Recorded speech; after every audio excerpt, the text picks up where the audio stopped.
울트라 필트레이션과 다이알리시스 관련돼서 이제 모디파이드 울트라 이제 헤모필트레이션, 모디파이드 울트라 헤모필트레이션에 대해서 임상적인 적용은 어떻게 되는지에 대해서 말씀을 드리도록 하겠습니다.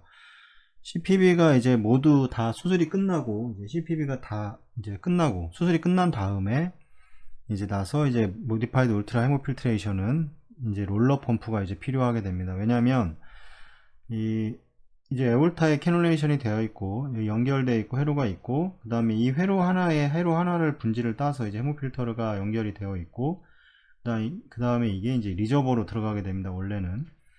근데 이거를 다시 이제 환자한테 이제 RA에 이제 연결을 시키게 되는데 이 환자의 압력만 가지고는 이 헤모필터를 통과를 해서 이 RA까지 플로우를 줄 수가 없습니다. 그래서 왜냐면 이 여기에서의 이제 이 프레셔 압력 손실이 상당히 심하고, 왜냐면 옥시네이터 같은 경우는 파이버 안으로 공기가 들어가고 이 밖으로 혈액이 이동을 해서 그 프레셔 그라디언트가 낮은데, 이 헤모필터는 반대로 이 혈액이 이 파이버 안으로 들어가게 됩니다. 그래서 이 파이버 안은 이 할로 파이버는 상당히 이제 아주 그 미세하게 작기 때문에 여기 상당히 많은 압력이 형성이 되게 되고, 그 압력으로 인해서 이 플로우가 형성이 될 수가 없기 때문에 이 부분에 이제 롤러 펌프를 연결을 해서 이 롤러로 이 아트리알 라인에서 혈액을 강제로 밀어서 헤모필터를 이제 지나가게 하고 이거를 다시 RA에 넣어주는, 이거 이제 그 과정에서 이제 헤모필트레이션을 이제 시행을 하는 이런 형태를 띠고 있기 때문에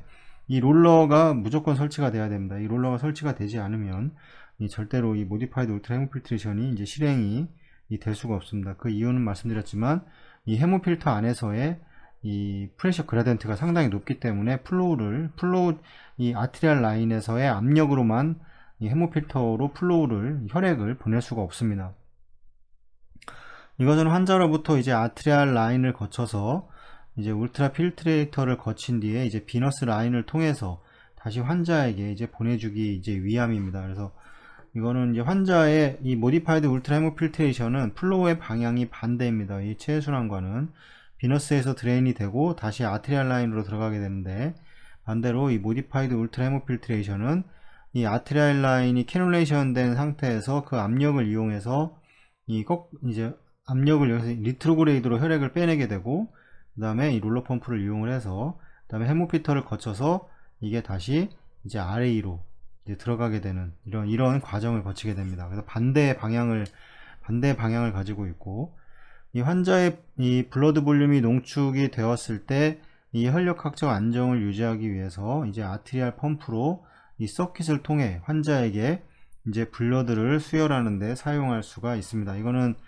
이제 뭐 예전에도 제가 설명을 드렸었는데, 이렇게 환자가 RA에서 드레인이 되고 펌프가 있고, 그 다음에 이제 옥시네이터를 이제 지나서 아트리알 필터를 지나고, 그 다음에 이제 환자의 이제 이게 에올타라고 했을 때 에올타 연결돼서 들어가게 됩니다. 근데 헤모필터는 여기서 이제 보통 여기서 헤모필터 라인을 빼서 헤모필트레이션을 시행을 해서 이거를 다시 이제 이렇게 RA로 넣어주게 되는데, 이 과정에서 이제 롤러 펌프를 여기서 이용을 하게 되고, 이 과정에서 생각을 해보면 이 아트리알 라인에서 이제 계속해서 혈액을 뽑아서 이 필트레이션을 진행을 한다면 이 환자 전체의 이제 순환 혈액량이 줄어들게 됩니다. 순환 혈액량이 줄어들기 때문에 일반적으로는 몇 가지 방법이 있는데, 여기에 남아있는 리저버 볼륨을 다시 펌프를 운영을 해서 다시 환자에게 넣어줘서 이 혈압을 유지를 하는, 순환 혈액량을 유지를 하기 위해서 이렇게 시행을 하는데,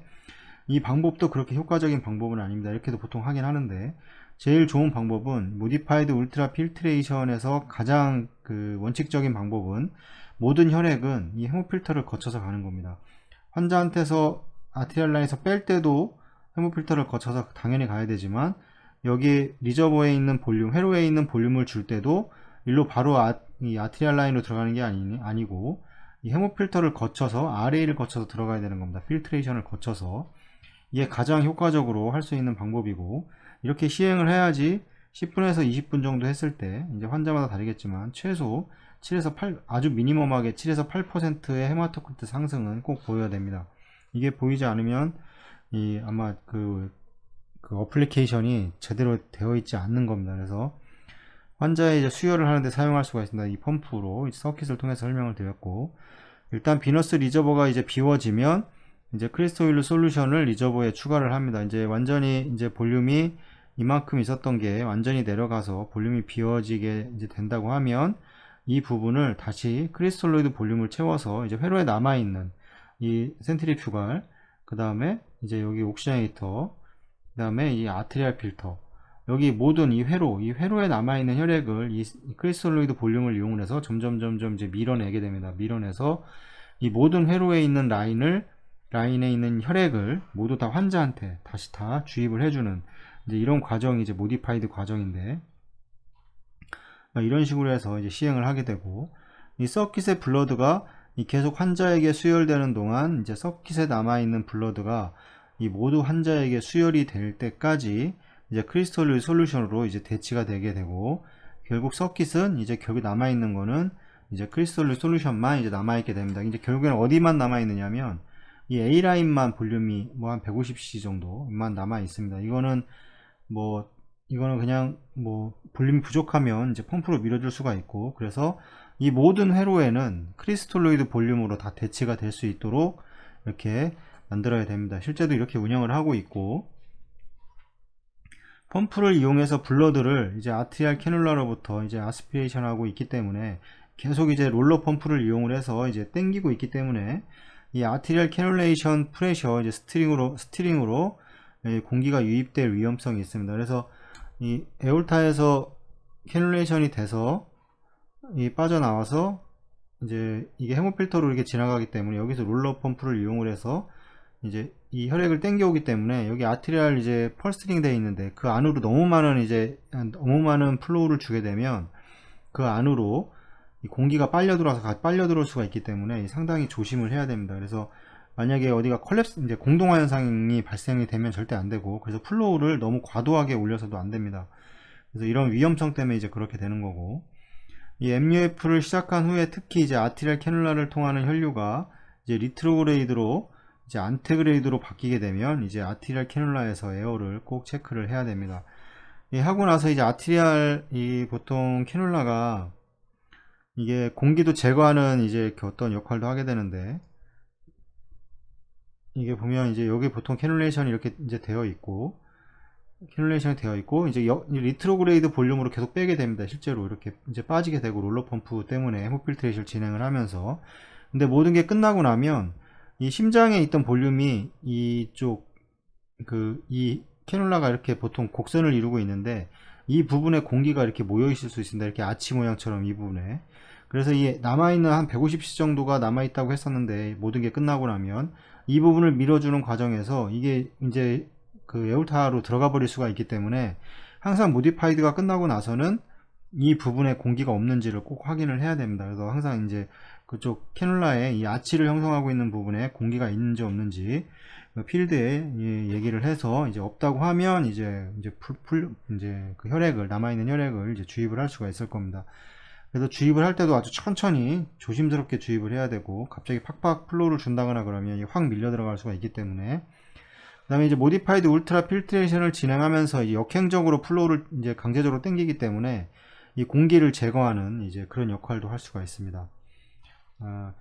근데 이것은 CPB를 이제 리인스티튜트 하거나 이제 서킷 블러드의 주입 비율이 이 모디파이드 울트라 필트레이션 펌프의 플로우를 초과하면 이제 발생을 하게 됩니다. 그래서 이 플로우가 보통은 이제 어느 정도의 플로우를 유지를 해야 되는 거냐면 이 라인이 보통 이제 4분의 1 라인이 되게 되는데, 여기 이렇게 연결이 되어 있을 때 이 펌프 플로우, 이 헤모필터가 허용하는 플로우 이상을 유지를 하면 안 됩니다. 그래서 보통은 뭐 400에서 뭐 많게는 500 이 정도를 유지하는 게 가장 적당을 하고, 이거보다 더 많이 넘어갈 경우에는 이제 그런 문제들이 이제 발생을 할 수가 있습니다. 이제 회로의 압력은 서킷 안에 발생하는 이제 네거티브 프레셔를 이제 피하기 위해서 이제 모니터링을 하게 되는데, 이 마이크로 포러스 멤브레인 옥시네이터 포어를 가로질러서 공기를 당기게 이제 되기 때문입니다. 그래서 이게 보면 이렇게 리저버가 있고 이제 옥시네이터가 이렇게 있는데, 여기 아트리얼 필터가 있고 이 회로 어느 부분에 이제 이 페모 필터가 연결이 되어 있을 겁니다. 그래서 여기 이제 여기에 캐뉼레 아트리얼 라인이 캐뉼레 연결되어 있다고 하면 이제 필터가 있고 이 롤러가 이렇게 연결되어 있을 때 만약에 이제 네거티브 프레셔가 형성이 되게 되면 여기에서도 에어가 땡겨올 수 있지만 이 부분에서도 에어가 땡겨져서 이 옥시네이터의 위쪽에 에어가 확 찰 수가 있습니다. 그래서 이게 형성이 되면 그 순간 이제 그 펌프를 멈추고 모디파이드를 정지를 해야 됩니다. 이게 네거티브 프레셔가 걸리면 여기서도 걸릴 수가 있지만 이 부분에서도 같이 회로가 다 동시에 연결이 되어 있기 때문에 여기서도 롤러로 강제적으로 지금 돌리고 있는 상황이기 때문에 당연히 이 부분도 에어가 이거는 이제 옥시네이터에서 크게 그랜더 본 다음에 이제 공기가 지나가고 이쪽이 혈액이라고 했을 때 이게 땡겨버리니까 이 공기 파이버에서 공기를 이쪽으로 땡겨오는 겁니다. 네거티브가 걸리면서. 그러면서 이제 공기가 위쪽으로 이렇게 뜨게 되는데 이런 부분도 운영을 하면서 조심을 해서 확인을 해야 될 부분입니다. 이 부분이 이제 이런 얘기를 하는 거고. 그래서 모디파이드를 하면서도 이런 공기가 발생을 하는지 안 하는지 이거를 꼭 확인을 해야 되고, 공기가 발생을 하게 되면 모디파이드를 정지를 하는 게 이제 그 환자한테 공기를 유입하지 않는 가장 좋은 방법입니다.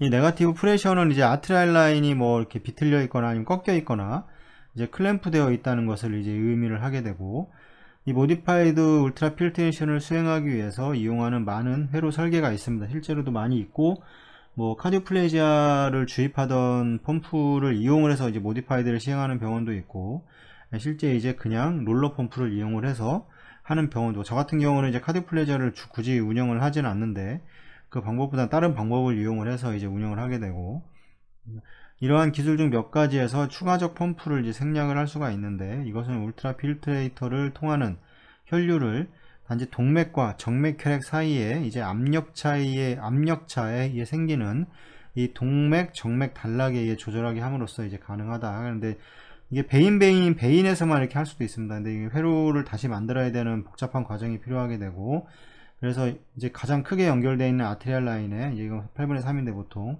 이거를 이용을 해서 이제 다시 아래에 넣어주는 방법이 가장 이제 선호되고 있는 방법이고, 이 펌플리스 시스템은 이 네거티브 아트리얼 라인 프레셔 위험을 감소시키거나 이 혈류와 울트라 필트레이터의 효능을 이제 제한을 하게 됩니다. 이제 실제적으로 아까 계속 말씀드렸지만 이 아트리얼 라인의 혈압만 보통 120에 80이라고 밀리미터 머큐리라고 했을 때 평균이 이 시스톨릭만 가지고 해야 되는데 이게 가능하지가 않습니다. 왜냐면 이 헤모필터에 말씀드렸지만 이 뭐 TMP라고도 하고 트랜스 멤브레인 프레셔라고 하는데 이게 너무 높기 때문에 이거를 보내줄 수가 없습니다. 그래서 이 롤러 펌프가 항상 이제 필요하게 되고, 몇몇 연구자는 이미 체외순환 회로에 아트리얼 사이드에 연결된 카디오프레직 펌프를 이용을 해서 이 환자로부터 블러드를 펌프로 준다고 보고한다. 그래서 지금도 이 방법이 많이 사용이 되고 있습니다. 많이 하는 병원도 있고, 이거 외에 저같이 하는 방법도 있는데, 아까 그림에 그렸었듯이 이 라인을 이용을 해서 직접 롤러 펌프를 하나 이용을 해서